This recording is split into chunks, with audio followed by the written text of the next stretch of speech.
All right, let's get into it today. We're doing a deep dive into creativity and innovation. And, looking at all these sources you've given me, it looks like you want to understand how to cultivate an innovative mindset, both personally and within an organization. I think that's right. It really is fascinating how often we just use creativity and innovation as if they're like the same thing. There's a really important difference. It's like the difference between coming up with an amazing idea and then bringing it to life, like in a way that creates value. Oh, yeah, I know what you mean. It's like that story about the Post-it note. You know, the one where the scientist who came up with the adhesive, he had a really hard time actually figuring out what to use it for. Like, it was a huge creative breakthrough, don't get me wrong. But it wasn't until later that somebody realized it could be a lightweight note, one that you can remove easily. That's when it became a true innovation. Exactly. So creativity is like the initial spark. It's that generation of new ideas. Innovation, though, that makes it a step further. It transforms that spark into something real, something tangible, and that solves a problem, or at least meets a need in a new and better way. But like Airbnb is a good example. I mean, the creative spark there was understanding that people needed affordable travel accommodations and also seeing the potential of those spare rooms.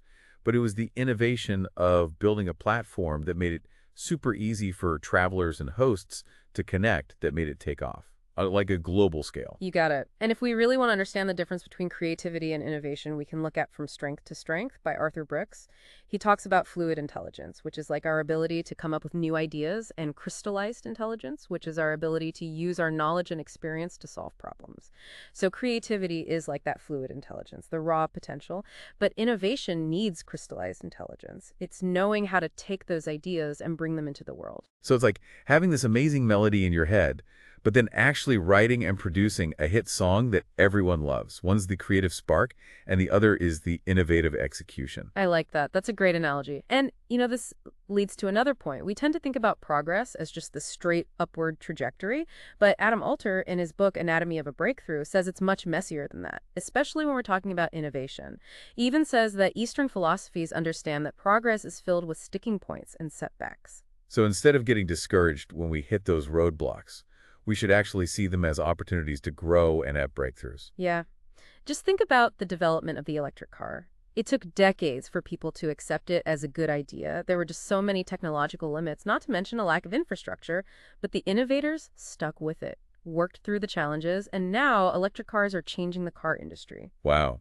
It makes you think about all those great ideas that were just dropped too early. Right. That's why we have to be persistent. Alter's research shows that those moments when we feel like giving up, those times when we're really struggling to get past an obstacle, that's usually when the most innovative ideas happen. He compares it to a basketball team during preseason. It's hard at the time, but it helps them be stronger and more resilient when the real games start. But, there's also that saying about insanity being doing the same thing over and over and expecting something different to happen. So how can you tell when you should push through and when you should just give up? You're right. It's a great question.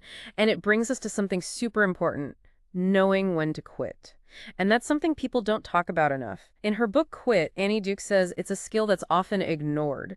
We know persistence is important, but it's also important to be able to recognize when something isn't working anymore. Like a relationship that's over. You can keep trying to fix it, but sometimes the best thing to do is to walk away, and maybe something better will come along. Yeah, exactly. And that also applies to innovation. Sometimes the most innovative thing you can do is give up on a project that just isn't going anywhere, and you can redirect your energy towards something with more potential. It's all about adapting and learning and making smart decisions. Sometimes the innovative solutions actually come from challenging our assumptions. Those ideas that everyone just accepts as true. It's like that story of, what was his name? Ignaz Semmelweis, the doctor from Hungary. Back in the 1800s, he realized that if doctors just washed their hands, they could really reduce childbed fever. But at the time, nobody washed their hands between patients, and they all thought he was crazy. It took forever for them to accept his ideas. It's really amazing because he didn't have some fancy new technology or anything. He was just watching what was happening and challenging the way things had always been done. It just shows that innovation isn't always about coming up with something totally new.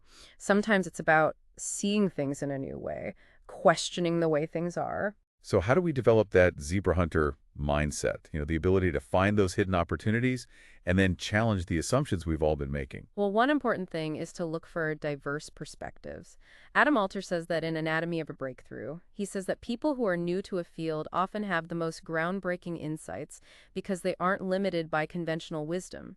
They see things with fresh eyes, and they ask those basic questions that can lead to amazing discoveries. It's like that Picasso quote, you know, every child is an artist. The problem is how to remain an artist once he grows up.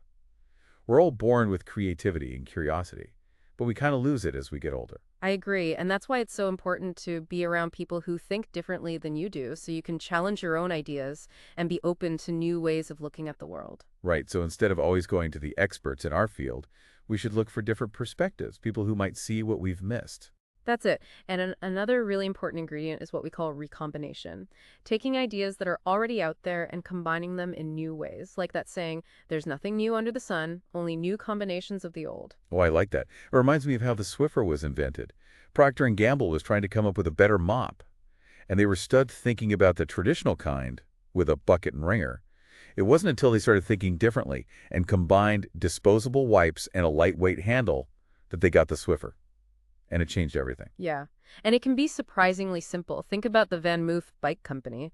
They were having trouble with their bikes getting damaged when they shipped them. And their solution, they just printed a picture of a TV on the boxes. Wow, that's so smart. They used the way shipping companies already handled TVs to their advantage. No complicated changes, just using what they had. It really shows how important it is to understand human psychology and behavior. I mean, sometimes the best innovations are the ones that just kind of gently nudge people towards what you want them to do. So we've talked about different perspectives and recombining ideas. But what about the culture of a company? How important is that for innovation? It's incredibly important. It's about creating an environment where people feel like they can take risks and share their ideas without being afraid to fail. It's like that Google 20% rule, where they let employees spend 20% of their time on their own projects. It led to some of their best products like Gmail and Google Maps. That's a perfect example. A culture that encourages people to try things out and take risks can lead to real breakthroughs. But I think it takes more than just giving people time for personal projects. It's about trust and feeling safe to share ideas, right? Absolutely. And you know what? Dale Carnegie has some really great ideas in How to Win Friends and Influence People. It's a classic, but his advice is still relevant today. He talks about how important it is to show genuine appreciation and recognize what other people contribute. So it's not just about being nice. It's about making people feel valued and comfortable sharing what they think.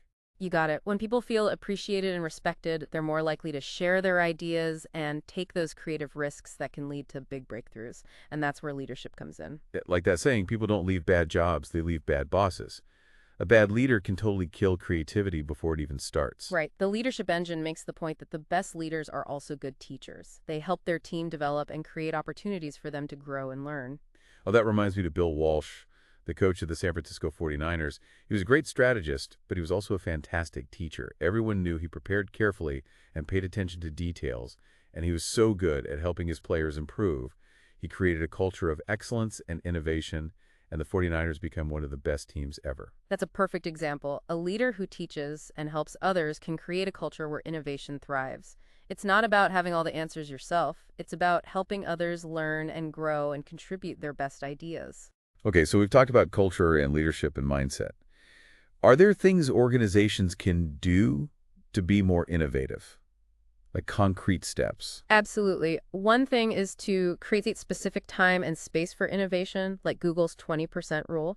But it doesn't have to be that formal. You could just set aside a couple of hours a week for brainstorming or create a space where people can get together and share ideas. If you don't schedule it, it won't happen, right? We're all so busy these days. It's easy to let things slide if we don't make them a priority. That's right. And it's also important to be data-driven. I don't mean you should stifle creativity with spreadsheets and numbers, but you should use data to help you make decisions and track your progress and see what's working and what's not. There's that famous Amazon quote, "We've had 3 big ideas at Amazon that we've stuck with for 18 years, and they're the reason we're successful.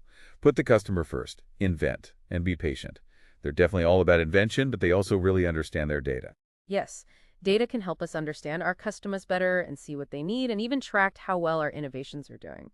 It's about using data to support our creativity, not limit it. So it's about finding that sweet spot between gut feeling and analysis, the art and the science of innovation. But let's change gears a bit. What about me as an individual? How can I stand out in a world that's so competitive? That's something a lot of people are thinking about, and it takes a special combination of skills and the right attitude. One important thing is what Oliver Burkeman calls a fixed volume approach to productivity. He talks about it in 4,000 Weeks. We all have only so much time and energy. Like Stephen Covey said, the key is not to prioritize what's on your schedule, but to schedule your priorities. We can't do everything. We have to make choices. Exactly. And Berkman says that instead of trying to fit more and more into our day, we should focus on doing fewer things, but doing them really well. Like the saying, Jack of all trades, master of none. It's good to be really good at one thing, but at the same time, We also need to develop the skills that are hard for machines to copy. Things like creativity and critical thinking and emotional intelligence. like T-shaped skills. You're an expert in one area, the vertical part of the T, but you also have a broad understanding of other things, the horizontal part. I like that. And to develop those broader skills, we need to keep learning, always looking for new knowledge and experiences. The more I learn, the more I realize how much I don't know, right? The world's changing so fast, we can't afford to stop learning. You got it. And that leads to another good strategy for standing out. Finding the new and interesting in the everyday. Wait, what does that even mean? It's about getting out of that feeling of being busy all the time and really paying attention to what's around you. The extended mind says that even doing something simple like walking in nature can spark creativity and make your brain work better. Oh, I know what you mean. I get my best ideas when I'm out for a walk or just spending time in nature. It's like my mind clears and I have space for new ideas. Exactly. It's about being mindful and paying attention and being open to those unexpected moments of inspiration. Yeah, it's like we're all in autopilot, going from one thing to the next and we don't really stop and look around. That's how we miss those moments of realization, those aha moments. Because innovation often comes from putting together ideas that seem totally separate or seeing patterns that others miss. We need to create space for that. Oh, it's like how Velcro was invented. The guy, George de Mestral, he was an engineer from Switzerland. And he got the idea from those burrs that stuck to his dog's fur, like those little prickly things. And when he looked at them under a microscope, he saw these tiny hooks that could grab onto the loops in the fabric. That simple observation led to Velcro. I love that story. It shows how something so ordinary can inspire incredible innovation. And it's something we can all learn to do. It's about being curious and staying in the moment and asking those what-if questions. So we should be more aware of our everyday experiences, right? And look for those connections and those moments of inspiration. Exactly. And something else that can help you stand out is to become what Eric Barker calls a researcher in your relationships. He talks about it in his book, Plays Well with Others. A researcher in relationships, that sounds different. What do you mean? It means being really curious about the people you're talking to, really wanting to understand their point of view. It's about asking thoughtful questions, listening carefully, and being present. Seek first to understand, then to be understood, right? You have to put your own stuff aside and really listen to what the other person is saying. And when you do that, you not only build better relationships, you also open yourself up to new ideas and ways of thinking. It's like that TED Talk by Sir Ken Robinson about how schools kill creativity. He said we need to get away from all that standardized testing and focus on a more personal approach to education, one that values individual talents and encourages curiosity. Yeah, and that applies to everything, not just education. We need to keep learning throughout our lives. Be curious and be willing to try new things. So we've talked about looking for new things, being a researcher in our relationships, and being lifelong learners. What else can we do to stand out and be valuable in this constantly changing world? Something that I found really powerful is what I call instantaneous generosity. It's about acting on those urges to help others without thinking about it too much or expecting anything back. Give without remembering and receive without forgetting. It's about having an abundance mindset, knowing there's enough for everyone and that helping others makes things better for everyone. And it doesn't have to be some big thing. You can just say something nice or help someone out or share what you know. Like Maya Angelou said, people will forget what you said, people will forget what you did, but people will never forget how you made them feel. Those little acts of kindness can really make a difference. And this ties into building a strong personal brand. In today's world, it's so important to know who you are, what you believe in, and what makes you unique. Your brand is what people say about you when you're not in the room. It's about thinking carefully about how you present yourself and doing what you say you'll do. But it's more than just having a good resume or a nice website. It's about those qualities that make you stand out. Things like being genuine and having integrity and wanting to make a difference. Simon Sinek said, people don't buy what you do, they buy why you do it. You have to connect with people on an emotional level and inspire them with your passion. And that brings me to another really important point. Being okay with failing.